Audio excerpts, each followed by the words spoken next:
Will Auburn have a chance to throw one in? Last week, Nashak won it for Tennessee. Is someone doing it today? Here goes. Sears! He just did it! Oh, are you serious? Mark Sears on the road with the winner for Alabama, and they get the revenge they wanted. Crimson Cranes in front of the jungle. That courtesy brought to you by ESPN. Welcome into Morning JOX, JOX 94.5. Damian Mitchell alongside Conrad Van Order. And before anybody starts anything, and that was all Conrad's idea. He's the one that wanted to play it from the top. But boy, oh boy, we definitely want to get your reaction to an absolutely wonderful weekend. We got the Iron Bowl of basketball in a, you can say controversial, you can say whatever you want, but either way it goes, we got a split in the regular season. And if you go back and listen to Friday's show, we had a caller call in by the name of Poe, who basically was telling us, hey, Grant Nelson is going to have a game. Just give him some time. It's a long basketball season. The SEC has just been beating up on each other, man. It's just one of those things. Well, we saw what the first edition of the Iron Bowl of basketball looked like in Coleman Coliseum. Auburn escapes with a very convincing victory, jumped on Alabama early, and you kind of figured with both teams losing their midweek game, but you kind of had a one-off with Auburn, with Texas A&M. Alabama, you had a buzzer-beating loss against Tennessee. Then you follow that up with kind of an upsetting performance against Florida, and you felt like everything was just kind of, hey, this last stretch of the season, it just didn't go our way. Well, that all changed on Saturday as Alabama takes down Auburn in Neville Arena, 93-91. It took overtime, and you heard it from the top of the hour. As soon as we started the show, Mark Sears hit him with the dagger. And Conrad, we were conversing throughout the game, and I text you early on. I was like, wait a minute, don't tell me after everything that we have been talking about all day Friday that, believe it or not, we were about to get a Grant Nelson basketball game for Alabama. Yeah, it's okay. I remember how you felt when I picked Alabama to win on Friday, and you had that. I had no faith. Oh, really? Oh, okay. Yeah, I had a feeling going into that game that you were going to get, and for both sides, I expected it to be a great game just because you had, back-to-back disappointments for Alabama, Auburn losing to Texas A&M, for a game that, technically meant nothing in terms of seeding or anything like that. It looked like a game that meant a lot to the players that were on the court on Saturday, just from a pride thing. And that's what Nate Oates had said on Friday going into the game is, right, you're not really playing for anything in this one besides pride. And, I think just, again, for the standpoint of it being a game that didn't have that big of implications outside of bragging rights, for both teams to still go out there full force and say, hey, we want to win this basketball game because this means something to us. I thought that was awesome. But yeah, no, I mean, my biggest takeaway from the game was that Grant Nelson listens to JOX, and I appreciate him. I appreciate him being a loyal listener because, yeah, I mean, this was the best game that he plays all season long, especially in the first half. He was incredible, and he was the Grant Nelson that you saw in the NCAA tournament last year for Alabama, and that's the Grant Nelson that you're going to need to see for 7, 8, 9 more games the rest of the way this year if you want to reach your full potential as a team. So no, I mean, he was incredible. Watching him, it feels like for him it was a confidence thing, right? Because going through and obviously the dunk and doing the crane kick and everything that whole situation that I know a lot of people probably weren't super happy about, but that to me was like, okay, he needed something to get himself going. He needed something for himself to believe that he could be the Grant Nelson that we saw at times last season. And I think that's what you got from him on Saturday, because he just looked, and once the first 3-pointer fell, and it just felt like, okay, everything kind of came together for him on Saturday. And, for him to have the incredible first half he did, then at times in the second half, I will say when I was watching the game, there were multiple times where I'm like, why is Grant Nelson not on the floor? And you're going and you're looking at the stat sheet and you're like, oh man, maybe he has like 3 fouls on him. You're like, no, he only has 1. So I don't really understand why he's not out there. But, for Alabama, thankfully, LeBaron Philon was massive in the second half. And that's kind of how I looked at that game is, Grant Nelson had some moments in the second half too, but it was kind of him in the first half and then Phylon in the second half, and just what he was able to do, and of course, the steal and the 2 points he got off of Pettiford there in overtime were maybe the biggest play of the game besides the buzzer beater. And it was such a good game, man. I mean, that was probably the best game that Janai Brooms had all year. Man. I mean, he was an absolute monster on Saturday. I mean, he looked like I don't know if do we need to vote for the award anymore after what happened on Saturday. He was remarkable.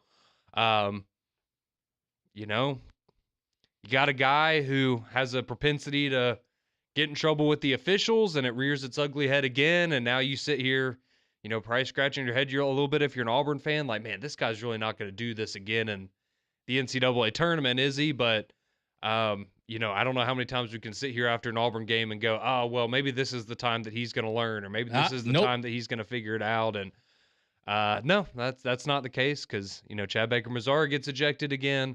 But I thought, I will say I thought Pettiford was great in that game on Saturday as a freshman, being in that moment, and that was kind of the cool thing of him and Phylon going at it at one point because let's be honest, at one point we thought they were going to be teammates, and so but just to watch two freshmen like that in such a big game, such a big moment for both of those programs, for you to have these two 5-star guys out there on the court kind of battling back and forth at times and no fear in key moments. Yeah, it was no fear. It was awesome. It was just, if one way or the other, yes, I'm very happy that Alabama won. That was a great moment. I had a great time watching that with my buddies on Saturday. But that was just a great basketball game. That was the best basketball game I've seen all season long. And I just hope that whether it's one more time or two more times that we get to see these two teams play again in the postseason, because regardless of what you feel, you've split now. So we need a tiebreaker. I mean, come on. I think we all agree we need a tiebreaker. But on top of that, I mean, the two games you've gotten from Alabama and Auburn this year have been top-tier matchups.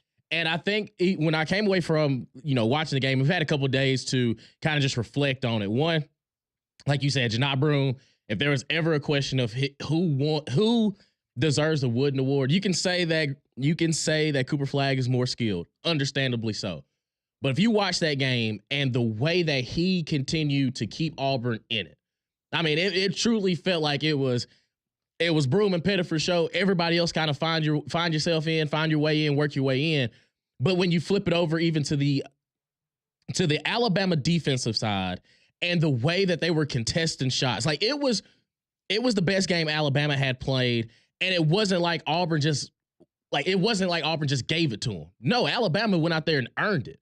And I think that for Auburn, you have some question marks because I don't care how you slice it up. Bruce Pearl has to pull Chad Baker-Mazara to the side and make him understand, even if you got to bite your jersey, rip your jersey, do what, you have to control your emotions. You can be physical without being illegal. And no matter how you slice it up, you can get mad about him and Chris Youngblood trips up and down the floor. They were being extremely physical with each other. And what you cannot do is blatantly throw the elbow. Like, you can be physical trying to get a box out, but when you load it up for a hot second and bring it up, yes, you're going to get ejected, dog. Like, there's no way around that. But it's the key moments in big games where you do this. You are more of a detriment to your team when you do stupid stuff like that. No matter how you slice it up. If you're Bruce Pearl, you can't defend that. It gets redundant because it's, okay, when are you going to understand? You already cost us pretty much an Elite Eight Final Four run last year by messing it up in the first round.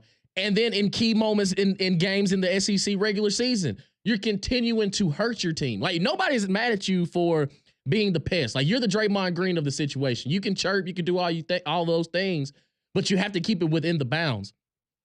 Okay, so he hits Chris Youngblood in the eye. It was accidental. Both guys going for the ball. Freak accident. So he hits the floor after, I mean, the refs probably could have called a foul, but they didn't. And Chris Youngblood accidentally steps over you. He has a Band-Aid over his eyelid. Like, he probably doesn't even know you're down there because his peripheral's off on one side of his eyesight. So he looks down and is like, oh, my fault. Like, oh, you're down there.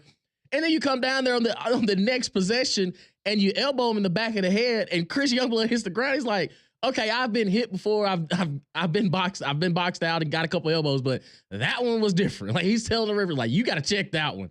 And when they did, they kick him out the game. And Auburn, again, It's a gut punch for everything because you're missing a defensive guy. You're missing some literally 15 to 18 points on the offensive side, and you find ways to absolutely take your team out of it because it was already a competitive matchup.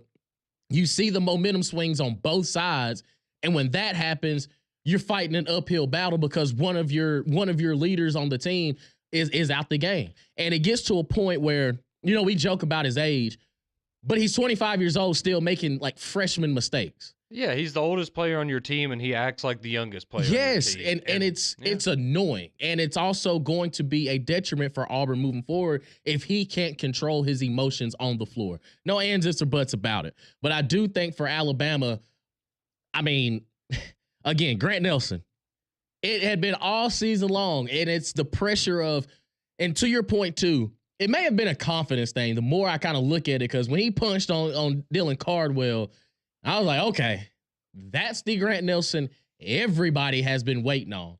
And then you got the late clutch three there in the second half. It's, all right, this is what Alabama has needed. And then for Mark Sears to have as quiet of a game as he did when the chips fell where they may, when Nados is like, give the best player the ball.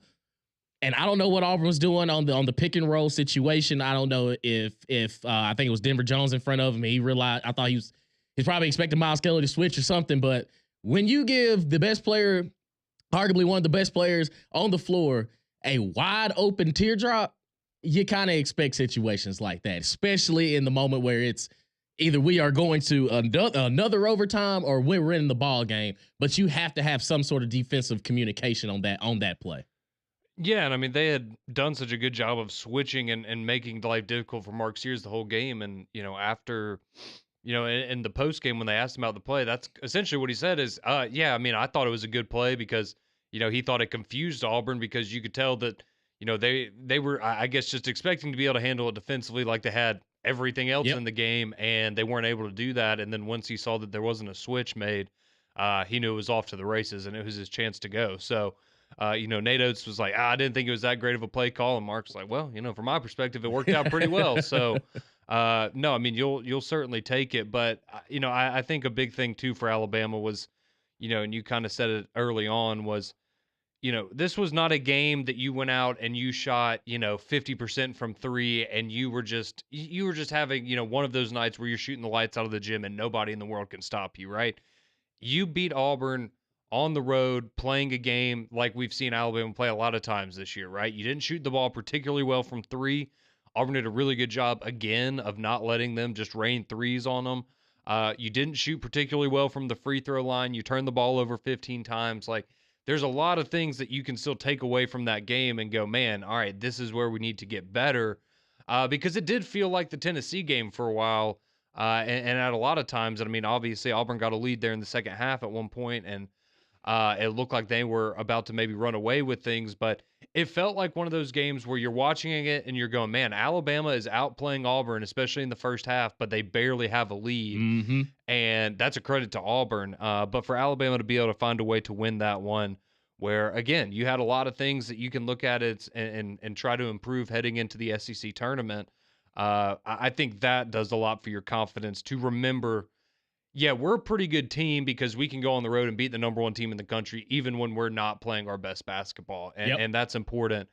That's important when you get into postseason play because, you know, to be able to bring your A game 6 games in a row in an NCAA tournament, you know, sometimes that happens for teams. But especially early on in those tournaments, if you have a day where you run into a team and you're just not having your A day, to still be able to find a way to win, you know, that's something that a lot of teams are going to have to do. And so for Alabama to have that proof now that, hey, we can still be that team, we can still do that.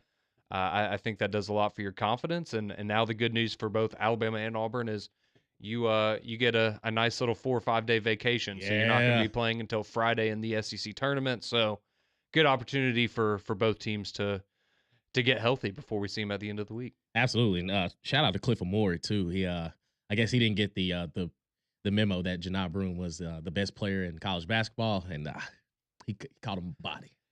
Yeah, I mean, I will say the one criticism I think you could have of Janai here these last few games is he's been getting bullied a little bit in the paint. Defensively, he has not really given you a whole lot if you're Auburn. Yeah. Now, Granted, when he gives you 34 points offensively, you can kind of live with that. But yeah, it has not been his best defense here the last couple games. And and another issue I had with Janai Broome was right at the end of regulation.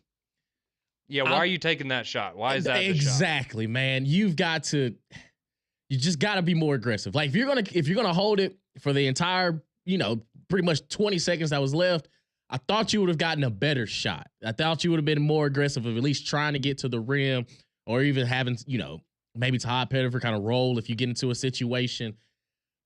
You're a great player, dog. You're not Kevin Durant. Yeah. I just think that he got a little. There's only a few people finesse on the planet that you want taking that kind of shot at the end of a game. Right. It's that. It's that Patrick Ewing Georgetown. He's like, do we practice that shot? Like, when do we ever tell you to do that? I just thought that he could have been a little bit more aggressive, probably worked around there. But there was just so many takeaways from this game. We want to get your reaction. 205-834-9450. Your text messages, your calls on the Iron Bowl of basketball, the Bammer Barner Classic after Alabama knocks off Auburn 93-91. It is a reaction Monday. You had a couple days to kind of debrief yourself on it. If you want to go back and watch, if you're an Alabama fan, Auburn fans, you probably want to burn the tape. But either way, it was a great game. Want to get your reaction on the other side. 205-834-9450. Keep it locked right here on Morning JOX and JOX 94.5.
I'm guessing you had this on repeat after the game Saturday.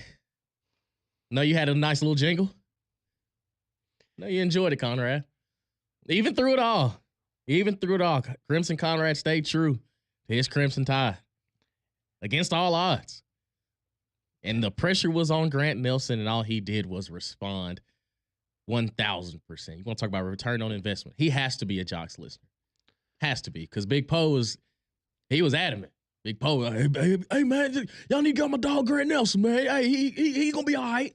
He wasn't lying. He spoke it into existence, man. I was about to say he was worthy of the criticism leading up to the game, and he is worthy of the praise for how he played on Saturday today. So I'm glad that Poe can see into the future, and I look forward to him telling us how both Alabama and Auburn will fare in the NCAA tournament. But no, it was awesome, and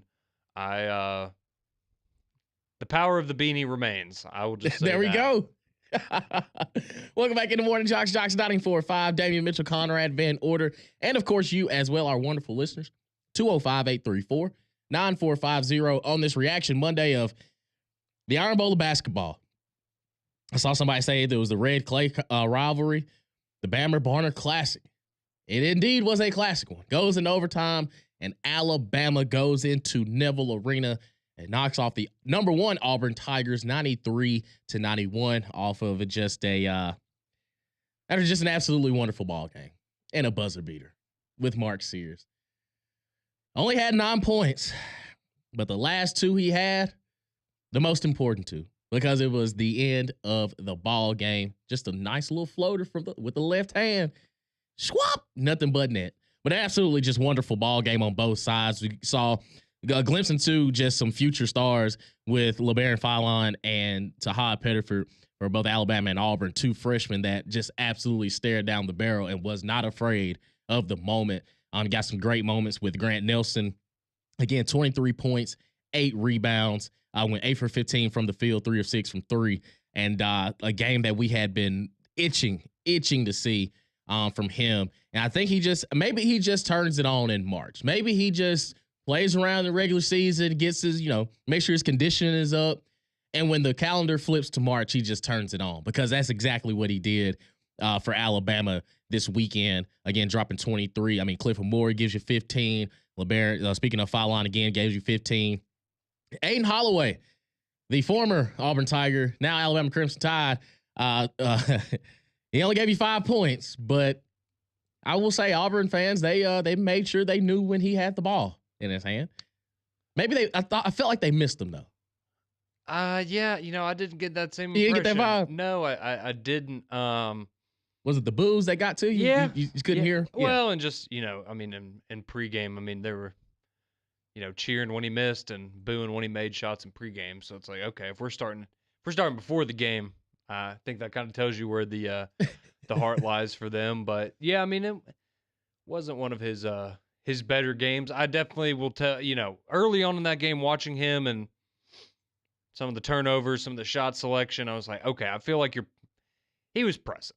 Oh yeah. It definitely felt like, all right, I'm back here in Neville Arena. I got to do something. And he was just trying to force it a little bit. It felt like there were a couple guys trying to force it, honestly. Like you said, Sears' shot just wasn't falling for him. There were multiple shots. It's like, man, any other game, Mark Sears is hitting that, no question about it. And it just wasn't falling. And still for even, at the end of the game, to have a play drawn up for him and say, look, I know the last 44 minutes and 50, seconds haven't gone your way, Mark, but at the end of the day, we live and die by you. You are our leader. You are our best player when you are on. We're going to put the ball in your hands and trust that you're going to know what to do with it. And, awesome moment for him for a very forgettable game that he'll never forget. Oh, 1,000%. Speaking of, the Auburn side of things, Janai Broome gives you 34 points, 8 rebounds. Tahad Pettiford from the bench gives you 19 and also gives you 6 assists. Miles Kelly gives you 13. Denver Jones only 9. Chad Defensively, though, Denver Jones did his job. Oh, yeah, he did his job. 1,000%. Then Chad Baker-Mazara only gives you 7 points. Only played 18 minutes because he was ejected for another flagrant 2 in a key situation, in a key moment, in a big-time game. Hopefully this is not an omen of what is going to be represented from Chad Baker-Mazara as he moves forward with the SEC tournament and NCAA tournament. Somebody's got to talk to him. Yeah, shameless plug. We're going to talk about it, obviously, on Three Man Front, but we already have our poll question up for the day. We were just feeling really adamant about it this morning. And our poll question today is, will Chad Baker-Mazara get ejected again in the postseason? And we will talk about that coming up at 10 o'clock. I don't know, man, because somebody has to get to him. And I know it's probably... I would have said that after the Yale game last year, though. Exactly. Like, the coach can only say so much, but even as a teammate, it's... You probably come into the locker room like, bro, we needed you. Like, come on, man. Like, I know Todd Pettiford, he's a freshman. Probably talking to a grown man is probably uncomfortable. But somebody has to pull him to the side of like, bro, whatever you got to do, just calm down. Well, don't let the emotions get the best of you. And if I'm, especially in that first weekend of the tournament, if I'm a team and I look at my seeding and I go, all right, I'm playing Auburn either in the first round or in the second round of the NCAA tournament, I mean, are you not essentially going to your team and saying, all right, who wants to get in Chad Baker-Mazara's head? Like, one of you, that is your goal. You are going to chirp at him. You are going to do everything you can to get under that guy's skin and make him make a mistake. That's what you want to do if you're playing Auburn at this point. And you can't get mad about it because that's on him. He has drawn that upon himself. And not only is he going to be targeted by officials in the sense of they're going to watch him a little closer than some other guys because he has a track record, but you also know that, yeah, you can easily get under his skin. And, yeah, I mean, that's going to be something going into the tournament that absolutely doesn't happen. And I hope it doesn't happen. Look, I don't want to be talking about, Auburn, they, barely win a game in the tournament or they get upset in the tournament because Chad Baker-Mazara makes another stupid decision. He's a good player. Auburn's a great team. I want them to go far in the NCAA tournament. It's good for all of us. But at a certain point, too, like you're saying, at what point does the message get across, right? Because if it hasn't happened already, you already potentially lost your team their season last year. Is he the reason that Auburn lost on Saturday? No, he's not. They still clearly had a chance to win. I mean, they lost at the buzzer in overtime without him. But you are a better team when he is on the floor. There's no question about it. And that's what it is at the end of the day is you are directly hurting your team by your own selfish decisions and your own immature actions that you're making it about you instead of making it about the team and making it about the other four guys that are on the court with you at that moment. And, that's just something that can't happen. And again, he is a fantastic player when he is on the court. And this is not and I made this comparison a few times this year. It's not KD Johnson where, okay, yeah, he's your pesty player. And if he's not on the floor, okay, yeah, maybe defensively you're going to dip, but he wasn't bringing a whole lot offensively night in and night out. Chad Baker-Mazara, that's a guy that on any given night is, you're counting on him to give you 12, 15, 18, 20 points, right? That's a lot to have to make up for at a moment's notice when it's not we knew he was going to be injured. We've been game planning for this. It's in split second in the game, one decision, and now he's out for the next, 20 minutes or whatever. Yep. So, yeah, they got to get that figured out. Hopefully this is the moment that it finally clicks for him. Like you said, I would imagine there's some conversations in the locker room after that game of trying to hold him accountable. But I mean, hey, it's on him. He knows it. He knows what he does. And look, I get it. You want to play with that kind of swagger. You want to play like that. I'm all for it. But you got to know where the line is, and you got to understand how not to cross the line. And for him, he hasn't quite figured that out yet. Absolutely. 205-834-9450. Your text message, your calls.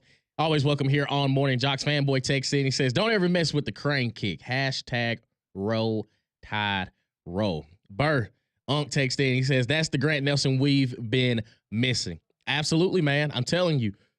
I didn't think it was going to happen. I thought that we were going to wait. He was probably going to wait till, the Sweet 16 or the Elite 8 to start showing up. But right when you needed him, that's exactly what you needed to see. 10 from Coleman, he texted in. He said, well, I texted in last week and was very critical of Grant Nelson. To be fair, he deserved it until Saturday. Showed up and showed out. I hope he can play that way through the entirety of March. And I'm telling you, If he does, Alabama is back in that conversation of potentially winning a national title because that's exactly what you needed to see. Brad Chandler texting, he says Aiden Sherrill had a great game as well. Yes, he did indeed, man. I'm telling you, the young cats, they are not afraid of the moment, and I think we got it on both sides. With Alabama, especially because of what they are asked to do up and down the floor. We're not asking you to go out there and shoot the lights out. We need some of those dirty plays. We need some of those, diving after loose balls. We need those extra offensive rebounds, some of those extra possessions.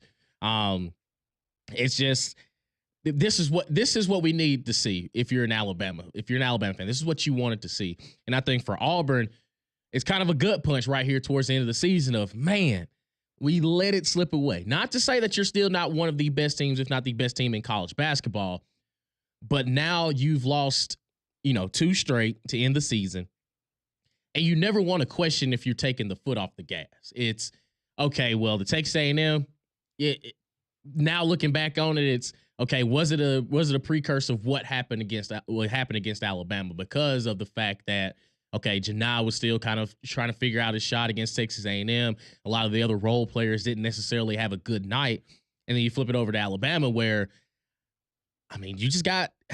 It wasn't like Alabama went out there and just curb stomped you. It's some of the key moments where you needed a defensive stop. You didn't get one, and Alabama made tough shots because it wasn't like Auburn just gave it to them. No, they were contested shots, and in situations where you had defensive breakdowns, Alabama made the most out of those. And it hadn't been something we had seen a lot from Alabama. It's just now when they needed it the most, they were going down. Yeah, and I think that's probably what frustrates you a lot if you're Bruce Pearl on the coaching staff is you kind of. You essentially dictated how that game was played in the sense that you wanted Alabama to have to take a lot of 2-point shots and make them difficult.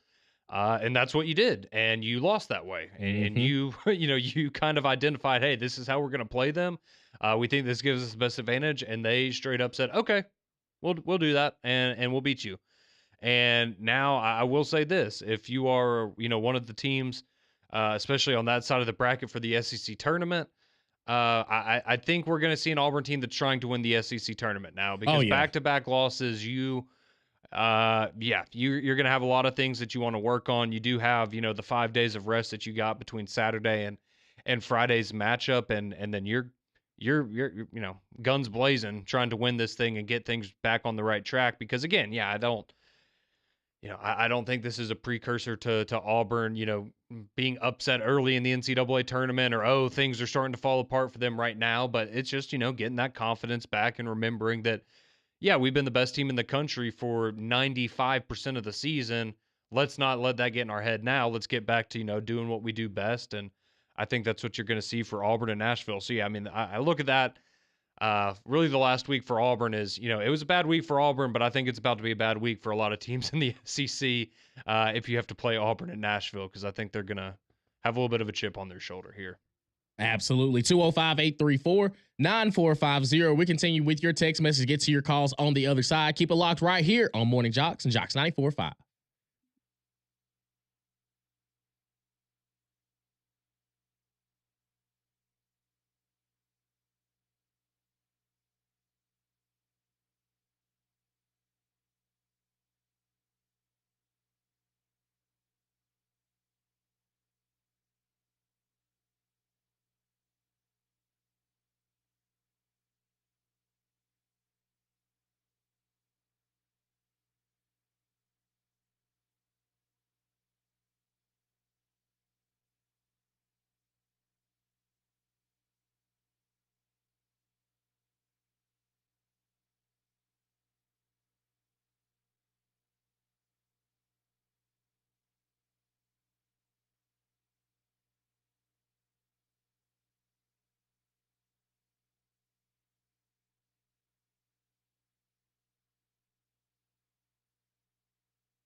6:38 here on Morning JOX. JOX 94.5, Damian Mitchell, Conrad Van Order. And of course, you, our wonderful listeners, we always appreciate y'all every single morning. Now, there's a lot that y'all want to get to and react to from the weekend. 205-834-9450. Let's go to the phone lines and let's talk to our buddy Ronald, who wants to talk some ball with us this morning. What's happening this morning, Ronald? How you doing this morning, man? Man, can't complain about a thing, brother. Happy Monday. Well, you too, man. Hope you'll have a good day. And hope Don he's not hurting too bad because Auburn got the spanking done on dirt the last there. So I know I want to give a little gratitude to Don because he's one of them sorry losers, you know, just like back in 2 years ago we whooped Auburn in football. So I guess he's hurting real bad, and that's the reason why he ain't called in. So I got to beat him to the punch. Y'all have a good day, man. Take care. God bless. You too, brother. You too. Damn. Woke up and chose violence, baby.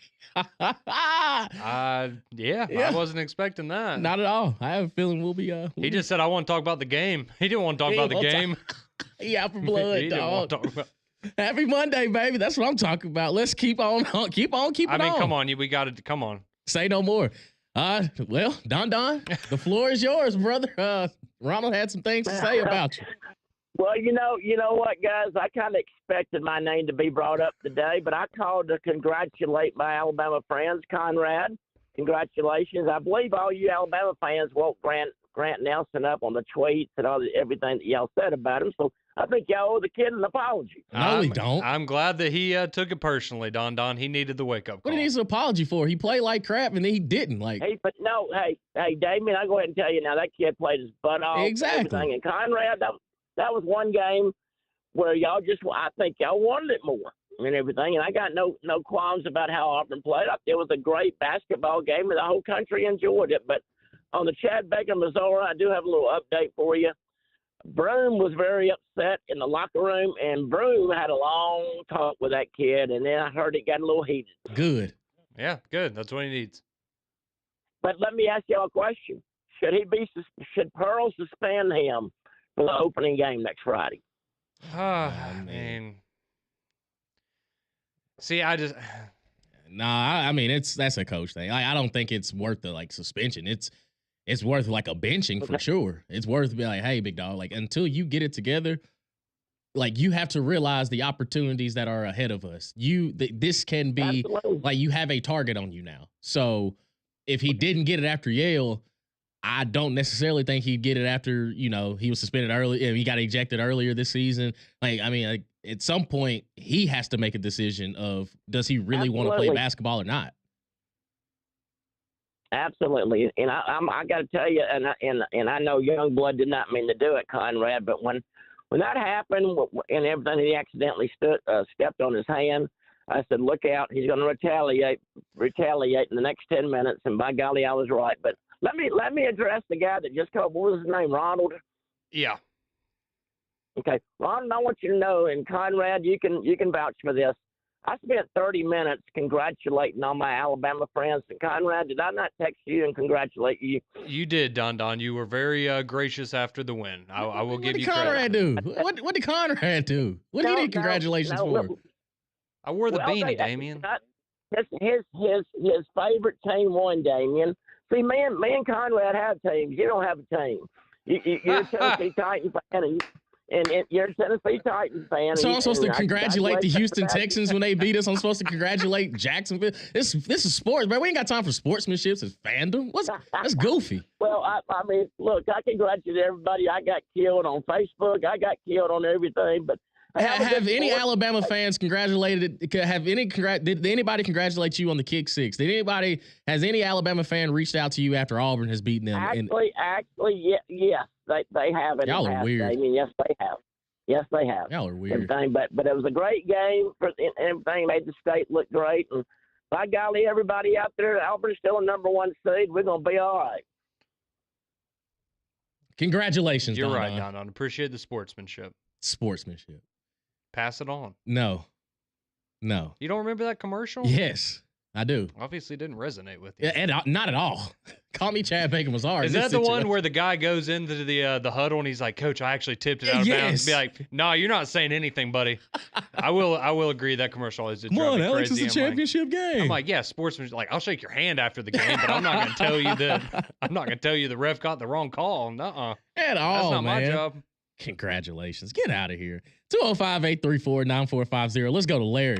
Wants to talk some ball with us. What's happening, Larry?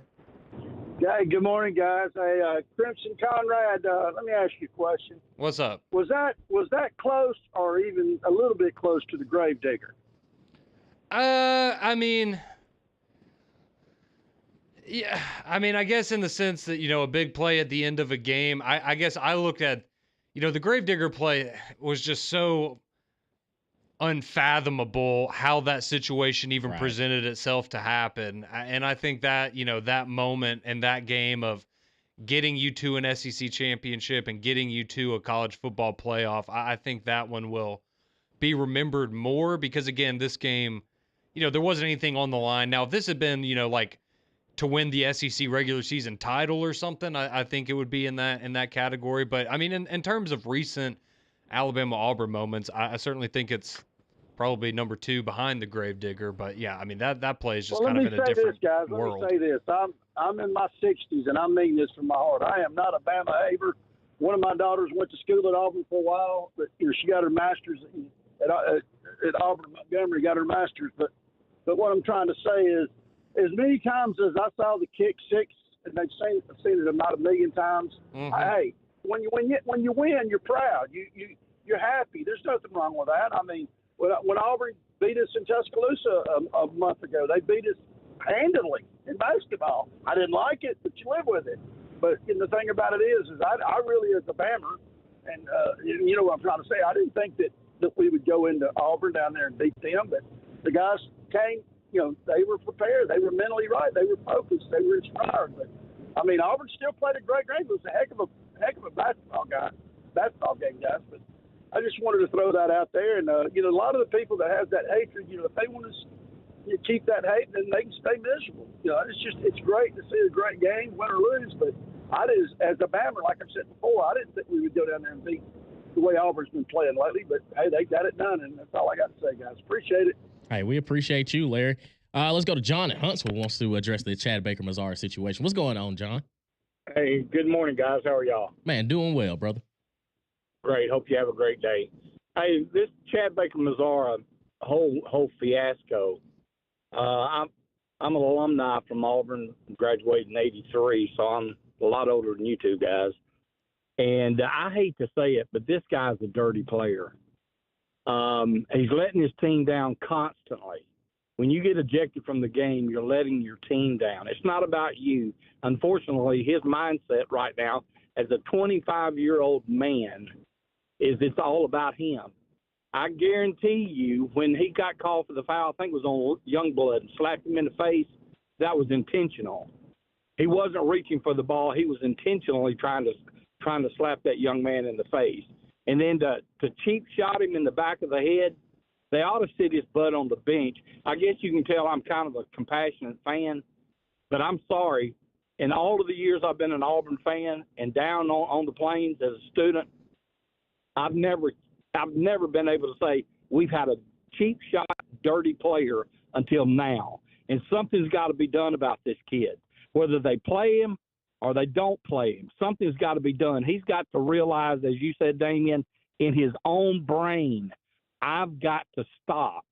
I've got to be a help to the team instead of a detriment. And right now, I am killing and hurting my team. He did it last year. He's done it this year. And the way his testimony is going, he'll continue to do it until Bruce Pearl or someone puts their foot down and said, son, you've got to grow up. You're 25 and play like an adult man. So you think that? So do you want Bruce Pearl? You want him to be benched for the first SEC tournament game as like a message? Without a doubt. Okay. Without a doubt. And if Bruce Pearl doesn't, he's a compromiser. All right, John. Right. Hey, we I like appreciate the passion. Yeah, absolutely. 205-834-9450. We'll keep it going. Keep it locked right here on Morning JOX, JOX 94.5.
Blink 182. Yeah. Yeah. Absolutely. You know I know this. Big Blink 182 guy. Huge. Travis Barker was in Blink 182, wasn't he? He was the drummer. Yeah, absolutely. Yeah, let's go. Morning Jocks. Welcome back in. Damian Mitchell, Conrad Van Order. We are locked and loaded. Now we have to do this thing called sportsmanship. Conrad, congratulations on Alabama knocking off Auburn 93-91. Yeah, it doesn't mean the same coming from you. But I'm trying to be a good sport. You told me to pass it on, so I'm congratulating you. Good job. Yeah, but you're not an Auburn fan. All right, but You used to be, as we found out. yeah, allegedly. That's what they say. 205-834-9450. Somebody texts in and says, it's called sportsmanship. Talk it up. This country needs more. Please stop knocking and start promoting it. How about you tell that Chad Baker Mazar? How about be a great sport? Listen, we can show sportsmanship after the game. During the game, it's blood and guts, man. I'm trying to win.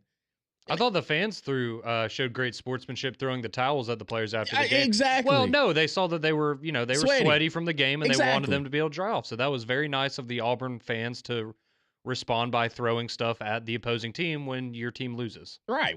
Great sportsmanship. I remember when Auburn went into Coleman Coliseum a couple years ago. They were crane kicking the mess out of Alabama after the game. Hell, he even got Bruce Pearl in it. Yeah, I thought the impression Bruce Pearl did on the sideline on Saturday, I was like, come on, Bruce, we've seen you do it right before. Like, don't act like you don't know what you're doing. We've seen you. It's different when you're winning, but man, yeah, it's funny how it goes when you're winning, things are fine, and then when you're losing, kind of goes out the door for some people. Right. Yeah. I take the Nate Oates approach. You remember the 2020, right before COVID happened in the SEC tournament when he told LSU, he said, you know, they ain't Get gotta on go out home. of here, Yeah. something like that. They ain't had to go home, but he kind of pointed them towards their locker room. Was like, hey, y'all can exit out on that side of the gym. But hey, we got to be great sports. Pass it on. Ain't nobody got time for that. 205-834-9450. Marcus in Gulf Breeze, he texts and he says, if Grant Nelson heard the message, he got it. Was saying that he was just a body on the floor for the last 3 games, but he was a man amongst boys on Saturday. Absolutely. Hey, exactly. Listen, somebody texts and says, I've been an Alabama fan my whole life, but I have to say Auburn has always won or lost with class. Chad Baker Mazar was laughing when they called the flagrant foul. That's not what Auburn is about. I don't know, man. I do remember Auburn fans telling y'all to fear the thumb back in the day when they had the Iron Bowl streak. Didn't sound too sportsmanlike at that point. Stop. Congratulating fans on wins. Get out of here. Ugh. And Dave from Winfield says Pearl definitely needs to bench Mazar for a game. He said, unfortunately, I don't think it's going to make much difference. Who knows, man? Who knows? But, hey, it's a jam-packed Reaction Monday all day long. Keep it locked right here on JOX 94.5. McElroy and Kubelik in the morning. Their next 3-man front right after that. Paul Feinbaum and the Paul Feinbaum Show right after that.